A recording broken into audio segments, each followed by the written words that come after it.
Rūpēs par tavu reproduktīvo veselību kopā ar klīniku EGV, Latvijā pieredzējušākie neauglības ārstēšanas eksperti. Dzīvē ļoti bieži nāks meklēt atbildes uz jautājumu, kāpēc. Kāpēc tieši ar mani? Kādam šis gads ir iesācies ar cerību par bērnu smiekliem, kas kļūst par ikdienu, par pareizā kombinzonu izvēli, par pirmo piebarojumu vai to, kad tad mazulis sāk strāpot. Kādam šis ir tikai sapnis un viņš augst uzdot visus šos jautājumus citām māmiņām, piemēram, māmiņu klubu fórumā. Ir sapnis, kuru mēs šajā rītā mēģināsim piepildīt vismaz iedrošinot, un darīsim to kopā ar doktoru Guntu Grīnbergu. Labrīt!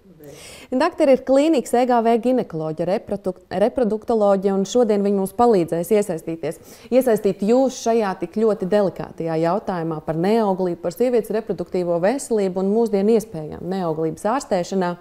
Un tas galvenais jautājums, ja nu ģimene vienu mazuli jau ir sagaidījusi, viņi ir ļoti laimīgi, bet mēs katrs zinām, lai tā izpildītu tādu, tā teikt, nerakstīto normu, mums ir vajadzīgi 3 bērni, viens par tēti, viens par mammu un tad 3, lai būtu kāds, kas aiz mums paliek.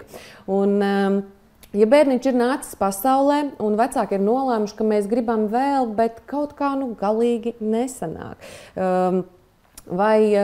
Tas, ka māmiņa nolem lietot kontracepciju, jo varbūt viņa negrib šo bērniņu tik ātri, tas, ka viņa nolem to nedarīt, bet bērniņš vienalga nepiesakās. Kad tad ir ieteicams vispār plānot pirmo bērniņu, tad, kad vienu jau mēs esam sagaidījuši? Redz, tas ir jautājums par katru nākošo bērnu. Jā. Ja?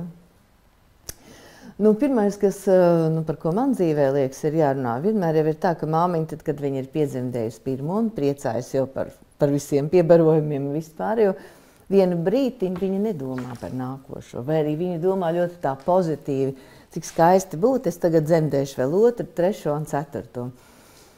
Bet dzīves īstenība, tad, kad viņa atnāk pie ginekologa, tā jau mēdz būt dažādi, kā jau mēs zinām. Otro bērnu uzreiz pēc pirmā reti, kurš gribēs. Kāds taču gribēs, lielākā daļa sieviešu gribēs izbaudīt šo pirmo gadu, un tā tas, protams, arī tiek ieteikts no ārstu puses, ja, ka viņai pirmajā gadā pēc dzemdībām būtu vismaz jāizmanto kontracepcija, kādu no metodēm, ko viņi izvēlās, lai viņi varētu pilnvērtīgi nodoties savam bērnam, barot bērnu un izbaudīt šo laiku.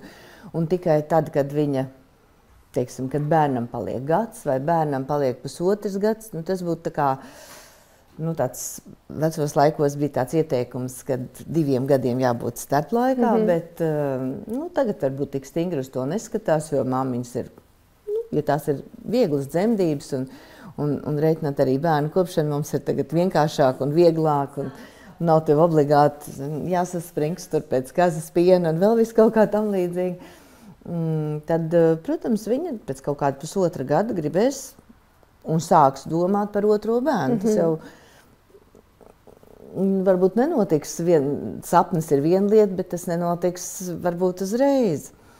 Un tā neizsargāšanās lieta, ko viņa ir darījusi līdz pirmajam bērnam, droši vien tā ir tā viņas pieredze, ar kādu viņa ieies tajā nākošajā etapā. Ja viņai ļoti viegli ir iestājusies grūtniecība pirmajā reizē, tad viņa būs ļoti pozitīvi noskaņot un nekādas problēmas tur nesaskatīs un vienkārši gaidīs, kad viņai nākošo reizi parādīsies tās 2 strīpiņas. Nereti ir tā, ka vecāki sagaidot pirmo bērniņu varbūt pat neaizdomājas līdz tam, cik ļoti ātri atkal var iestāties grūtniecība, jo tas laikam tā kā ir pierādīts fakts, ka pēc tam, kad bērniņš ir piedzimis, var ļoti ātri palikt atkal stāvoklī. Zināmā mērā, jā. Un tad ļoti bieži... Un tur aizmirstās tā kontracepcija. Jā, aizmirstās tos bērns un tur viss tur... Ir citas prioritātes un bērns un krūts barošana un mācās rāpot un visas citas lietas. Un zinot to, ka ar krūts barošanu grūtniecība var iestāties, tad te lūk viņš ir. Bet reizēm mēs būtu tā situācija varbūt netik priecīga un optimistiska un pozitīva, ka mēs saprotam, ka pagaidiet, bērniņam jau 2, jau 3, jau varbūt pat jau 4 un neiestājas tā grūtniecība, bet tā kā gribētos. Jā, tas ir cits jautājums. Jā. Tātad neiestājas, es gribu es neizsargājos, es daru visu, lai man būtu tas nākošais bērns, bet man viņa nav. Bet vai tas tiešām ir viss, tad tas ir jautājums? Jā, arī tas ļoti bieži ir jautājums. Vai tas, ka ir izvēlēta kontracepcija pirms tam, varbūt pēc pirmā bērniņa nākšanas pasaulē arī kaut kā to veikt? Nu, jautājums, kāda kontracepcija? Nu, kontracepcija taču neviens neizvēlēsies to, kas būs kaitīgi nākošai grūtniecībai. Nu, vēl jau vairāk, katrā gadījumā sievietes, kuras ir motivētas, mēs nevaram teikt, ka pilnīgi visas mēs gribētu 4 bērnus. Ja? Bet tas tagad ir diezgan raksturīgi. Man ir diezgan daudz pašai savas pacients vai sievietes manā redzeslokā, kur ir dzemdējusi jau 4. bērnu. Līdz ar to, nu, protams, ka ja viņai tā doma ir, nu, vai tas nekad nebūs tikai sievietē, tas vienmēr būs tā, tad pārim ir doma, ka viņi grib nākošo bērnu drīz, tad jau viņi nesasprings ar kaut kādu ļoti sarežģītu kontracepcijas metodu, kas domātu uz ilgāku laiku un tā un tā. Tad jau tas būs kaut kas ļoti vienkārši, teiksim, kondomu, ko viņas ir lietojuši pirms tam, tad viņas lietos kaut kādu laiciņu to pēc tam, un tad vairāk nelietos, un tad no tā brīža sāks skaitīt to pulksteni. Ja sieviete skaidri apzinās, atnākot pie ginekologa un prot izstāstīt tam ārstam, ka jā, viņa gadu nelieto neko ar dzīves situāciju, ka sekss viņai ir regulārs un viņai grūtniecība nav iestājusies, nu, tad tas varbūt ir jautājums, kad ārstam mazliet jāpadomā par to. Ja? Lai gan gads īstenībā ir maz un tā tiek uzskatīts, ka, nu, jā, nu, pēc dzemdībām gads tas, nu, no tā brīža, kad viņi neizsargājas, gads nav nekas daudz. Bet tas būtu vērts, lai viņa ietu pie ārsta aprunāties. Protams, viņa vispirms ies pie sava ginekologa, kas viņai ir regulāri jāapmeklējumi un tālāk. Un tam ginekologam būtu jābūt tam, kas izvērtē situāciju.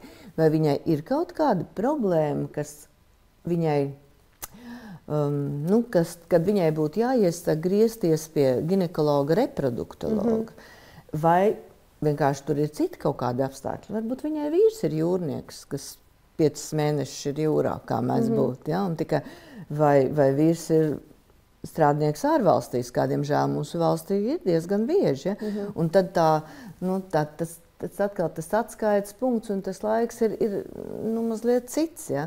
Bet, ja jau tas ir gads un vairāk un 2 gadi, tad varbūt nevajadzētu paļauties tikai uz to, ka gan jau kādreiz man iestāsies, jo man jau viens bērns ir. Tad tā varbūt ir tā situācija, kad viņai jāgriežas pie tā speciālista, kurš viņai vairāk analizēs šos nu, kad varbūt viņai nebūs uzreiz diagnoze neauglība, jo tas nav tik vienkārši uzliekams. Ja? Varbūt viņai vienkārši ir periods, kad viņai neiestājas grūtniecība, un tur ir daudz faktoru, bet šos ļoti daudzos faktorus, protams, labāk viņai mācīs analizēt kāds speciālists. Bet kā ar laiku?